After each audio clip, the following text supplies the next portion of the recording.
Hey guys, welcome back to week 2 for the Pokeball Draft League for the Steel City Skarmories. This week we are going to be looking at our matchup against the Wichita Falls Weaviles.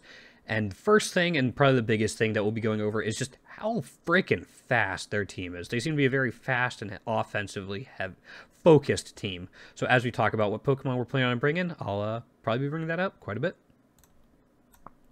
So going into this week and seeing how fast the Weaviles were, I knew Trick Room was going to be a huge part of this week's game plan. I also figured my opponent would know how big Trick Room would be, and I wanted to have a way to set it up reliably. I thought the pivotal point this week would actually be our Brute Bonnet. Brute Bonnet has access to Synthesis, Spore, and most importantly, Rage Powder. I was hoping if I could redirect my opponent's attacks, I would be able to get Trick Room up more easily. Spore, just to put things to sleep whenever they're a problem. And I made it a little more physically bulky and gave it Synthesis to try to stay on the field longer, and then just Seed Bomb for some sort of attacking move. One of the reasons I went with this EV spread was to kind of hide how physically bulky we were trying to be. I did the math, and if I went with this EV spread with this attack stat, the boost we would get from a photosynthesis would increase the attack instead of defense. I was worried if I increased defense, he would kind of know what was going on. I probably overthought this strategy a little bit, but that was a general idea behind this EV spread. After the Brute Bonnet, the next utility piece in our team this week was going to be Rabsca.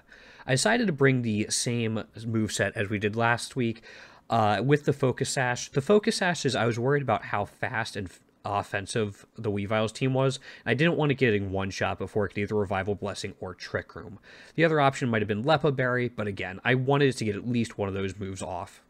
And it filled its role pretty well last week, so I figured bring it again. With the utility pieces out of the way, I wanted to talk about our first Trick Room sweeper, and that was Hatterene. Hatterene provides some offensive power on the special attacking side, and its big job this week was to help deal with the Dark and Dragon types on the Weaviles team, and that was the Dragapult and the Weavile. I was fairly confident both of them would be coming, so Hatterene with the Dazzling Gleam spread move and then just Psychic Stab would come in very handy this week. It did well last week, even though we lost. Bring it again, just like the Rabsca. With Hatterene already on the board for a special sweeper in Trick Room, I wanted to bring Kingambit for the first time this week. So I'd go with Kowtow Cleave to ignore any accuracy he might have, Protect just for the general utility, Sucker Punch, and then I also wanted to bring Brick Break, mostly for the Weavile, but I also felt like in case he wanted to set up screens somehow it'd be good, and just the fighting coverage was nice. To go along with Kingambit as our physical attacking sweeper, I wanted to bring another Pokemon for the first time this year, and that would be Hariyama. Hariyama is a moveset I went back and forth on a lot. There was a lot I wanted to bring, but I decided to go with Knockoff, partly for the Dragapult, and also just deal with any pesky held items. Rock Slide with the ice types and the bug types and some flying types running around. I wanted the spread move rock and a chance to flinch. And then I also went with Drain Punch to see if we could keep Hariyama on the field for a while and just let it be an annoying piece in the opponent's face. I decided to go with the Flame Orb instead of something like the Sheer Force set. Again, the flinch chance from Rock Slide as well as the knockoff, actually, knocking off items, I felt was way more valuable than getting the extra 30% damage from the Sheer Force. And finally, to round out the composition, everybody's favorite turtle, Torkoal. Torkoal provided a different way for us to set up Trick Room. If we sent it out first turn with the Trick Room setter, we would force the opponents to either deal with Torkoals, potentially getting off an Eruption or Sunlight, or allow me to set up Trick Room.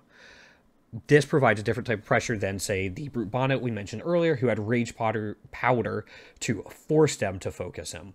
Torkoal can provide a ton of damage. It was super helpful in case my opponent brought Scizor or Jumpluff, which I was pretty confident he'd bring Jumpluff since he picked it in the first round of the draft.